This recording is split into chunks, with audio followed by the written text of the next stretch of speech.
नमस्ते मित्रांनो, आजच्या व्हिडिओमध्ये आपण पाहणार आहोत आपल्या भारत देशाविषयी संक्षिप्त माहिती. अतुल्य भारत म्हणून जगभर ओळखल्या जाणाऱ्या आपल्या वैशिष्ट्यपूर्ण भारत देशाची ही प्राथमिक माहिती आपणा सर्वांना असणे अत्यावश्यक आहे. राजा भरत चक्रवर्ती याच्या नावामुळे आपल्या देशाला भारत हे नाव प्राप्त झाले. तसेच आपला देश हिंदुस्तान आणि इंडिया म्हणूनही ओळखला जातो. भारतीय संविधानानुसार भारत या देशाचे पूर्ण नाव रिपब्लिक ऑफ इंडिया म्हणजेच भारत गणराज्य असे आहे. इंडिया हे नाव इंडस या शब्दापासून बनलेले आहे. या शब्दाचा संस्कृत अर्थ सिंधू असा होतो. सिंधू नदीच्या खोऱ्यातील प्रदेश म्हणजेच इंडिया असा पूर्वीपासून अर्थ चालत आलेला आहे. आपल्या भारत देशाची शान म्हणजे आपला राष्ट्रध्वज 3 रंगांचा बनलेला असल्यामुळे याला तिरंगा असे म्हणतात. केशरी, पांढरा व हिरवा या 3 रंगाचे आडवे पट्टे व पांढऱ्या रंगाच्या मधल्या पट्ट्यामध्ये 24 आरे असलेले अशोक चक्र. हे अशोक चक्र गतीचे प्रतीक मानले जाते. राष्ट्रध्वजातील भगवा किंवा केशरी रंग हा स्वार्थनिरपेक्ष त्यागाचा दर्शक आहे, तर मधला पांढरा रंग हा प्रकाशाचा, सत्याचा व शांतीचा प्रदर्शक आहे. तर हिरवा रंग निसर्ग आणि शेतीशी असलेला आपला संबंध यांचे प्रतीक आहे. 15 ऑगस्ट 1947 या दिवशी 150 वर्षांच्या इंग्रजांच्या गुलामगिरीतून आपला भारत देश मुक्त झाला. म्हणून हा दिवस भारताचा स्वातंत्र्य दिन म्हणून सर्वदूर साजरा केला जातो. 26 जानेवारी 1950 या दिवशी भारताने आपले संविधान पूर्ण देशभर लागू केले आणि प्रजासत्ताक राज्यपद्धतीचा स्वीकार केला. म्हणून 26 जानेवारी हा दिवस प्रजासत्ताक दिन म्हणून देशभर साजरा केला जातो. स्वतंत्र भारताची राजधानी म्हणून नवी दिल्ली या शहराची निवड करण्यात आली. मुघलांच्या सत्तेपासून दिल्ली हे शहर भारतातील एक महत्त्वाचे शहर म्हणून ओळखले जाते.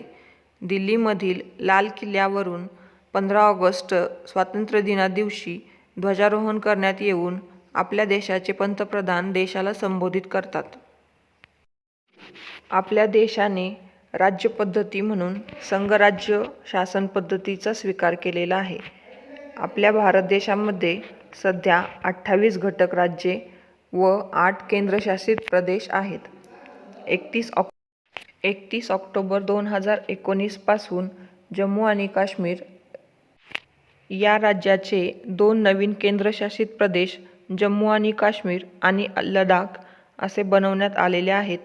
तर दादरा व नगर हवेली, दीव व दमण यांचे एकत्रीकरण करून एक नवीन केंद्रशासित प्रदेश तयार करण्यात आलेला आहे. म्हणून सध्या भारतातील घटक राज्ये 28 आहेत, तर केंद्रशासित प्रदेश 8 आहेत. भारताचे बोधचिन्ह किंवा राजमुद्रा हे प्रतीक सारनाथ येथील अशोक स्तंभावरून स्वीकारले आहे. हे प्रतीक भारताच्या पहिल्या भारतीय प्रजासत्ताक दिनाच्या दिवशी म्हणजेच 26 जानेवारी 1950 रोजी स्वीकारले गेले. सारनाथ येथील मूळ स्तंभामध्ये स्तंभाच्या अगदी वरच्या भागावर 4 उभे आशियाई सिंह कोरले आहेत. या सिंहांखालच्या पट्टीवर पूर्वेकडे हत्ती, पश्चिमेकडे घोडा, दक्षिणेकडे बैल व उत्तरेकडे एक सिंह कोरला आहे. प्रत्येक जोडीमध्ये एक अशोक चक्र कोरले आहे. हे संपूर्ण शिल्प एका उलट्या कमळावर उभे आहे. भारताचे ध्येय वाक्य सत्यमेव जयते हे आहे. सत्यमेव जयते हा मुंडकोप निषेधातील एक घोषवाक्य आहे. भारत देश स्वतंत्र झाल्यानंतर भारत शासनाने या वाक्याला राष्ट्रीय ब्रीदवाक्य म्हणून स्वीकारले. भारतीय राजमुद्रेच्या पायथ्याशी हे वाक्य देवनागरी लिपीमध्ये लिहिलेले आहे. सत्यमेव जयते हे वाक्य भारतीय चलनी नोटांवर तसेच सर्व शासकीय कागदपत्रांवर वापरले जाते. भारताने आपले राष्ट्रगीत म्हणून रवींद्रनाथ टागोर यांनी लिहिलेल्या जन गण मन अधिनायक जय हे भारत भाग्य विधाता या कवितेतील पहिल्या 2 कडव्यांचा स्वीकार केलेला आहे व हे राष्ट्रगीत 52 सेकंदामध्ये गाण्यात यावे असे सांगण्यात आलेले आहे. तर वंदे मातरम हे राष्ट्रीय गीत म्हणून मान्य करण्यात आलेले आहे. बंकिमचंद्र चॅटर्जी यांनी लिहिलेले वंदे मातरम याचा अर्थ होतो, हे भारत माते मी तुला वंदन करतो. मोर या पक्षाच्या अद्भुत सौंदर्यामुळे भारत सरकारने 26 जानेवारी 1963 पासून त्याला आपला राष्ट्रीय पक्षी म्हणून घोषित केले. तसेच आपल्या भारताचा शेजारी देश म्यानमार यांचाही राष्ट्रीय पक्षी मोर हा आहे. फेसियानिडाई या परिवारातील सदस्य असलेला मोर याचे वैज्ञानिक नाव पावो क्रिस्टेसस आहे. इंग्लिशमध्ये त्याला ब्ल्यू पी फाऊल किंवा पिकॉक असे म्हणतात. बेंगॉल टायगर अथवा भारतीय वाघ हा आपला राष्ट्रीय प्राणी म्हणून घोषित करण्यात आलेला आहे. ब्रिटिश सर्वात प्रथम भारतात बंगालमध्ये स्थायिक झाल्याने त्यांनी भारतीय वाघाचे बंगाली वाघ असे नामकरण केले. भारतीय वाघची ही उपजात भारत, नेपाळ, भूतान, बांगलादेश व ब्रह्मदेशात आढळते.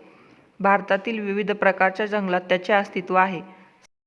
भारतीय वाघांची कमी होणारी संख्या सध्या चिंतेचे कारण आहे. भारताचे राष्ट्रीय फूल कमळ हे असून कमळ ही एक जलवनस्पती निलंबियासी कुलातील असून तिचे शास्त्रीय नाव निलंबो नुसिफेरा असे आहे. प्राचीन काळापासून लक्ष्मीचे प्रतीक म्हणून या फुलाला सर्वदूर मान्यता आहे. कमळाचे सर्व भाग खाण्यायोग्य असून त्याचा आयुर्वेदिक औषधांमध्ये देखील वापर केला जातो. कमळ हे भारत आणि व्हिएतनामचे राष्ट्रीय फूल आहे. ही प्रजाती मुख्यतः भारतात हिमालय ते खाली श्रीलंका इथपर्यंत उगवते. आंबा हे भारताचे राष्ट्रीय फळ आहे. उष्णकटिबंधीय भागामध्ये येणारे व उबदार हवामानात वाढणारे आंबा हे फळ सर्व फळांचा राजा म्हणून संबोधले जाते. आंबा हे विटॅमिन ई आणि विटॅमिन सी चे समृद्ध स्रोत आहे. कोकणामध्ये आढळणारा हापूस, देवगड येथील हापूस हा आंब्यातील सर्वोत्कृष्ट प्रजाती म्हणून ओळखला जातो. भारताचा राष्ट्रीय खेळ हॉकी हा आहे. या खेळामध्ये 2 संघ खेळतात. याच्यामध्ये विशेष रूपाने बनवलेली एक स्टिक, हॉकी स्टिक आणि रबर किंवा कठीण अशा प्लॅस्टिकचा बॉल यांचा वापर केला जातो. हॉकीचा प्रारंभ 4000 वर्षापूर्वी मिस्र या देशामध्ये झाला.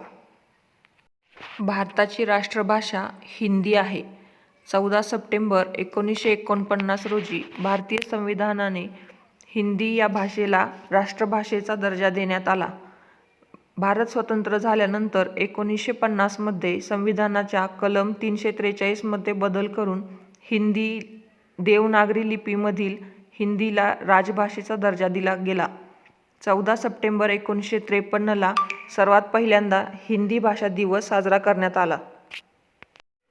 हिंदी भाषेबरोबरच देवनागरी लिपीला राष्ट्रलिपीचा मान देण्यात आला. देवनागरी लिपी ही बऱ्याच भारतीय भाषांची प्रमुख लेखन पद्धती आहे. संस्कृत, पाली, मराठी, कोकणी, हिंदी, सिंधी, काश्मीरी, नेपाळी, बोडो, अंगिका, भोजपुरी, मैथिली, रोमानी इत्यादी भाषा देवनागरीत लिहिल्या जातात.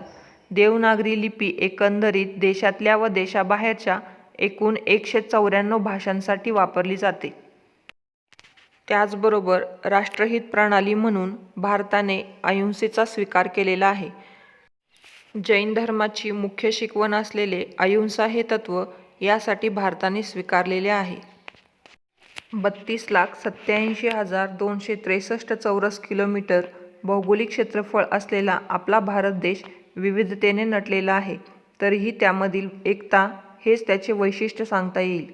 व्हिडिओ कसा वाटला ते नक्की कळवा. जय हिंद, जय भारत.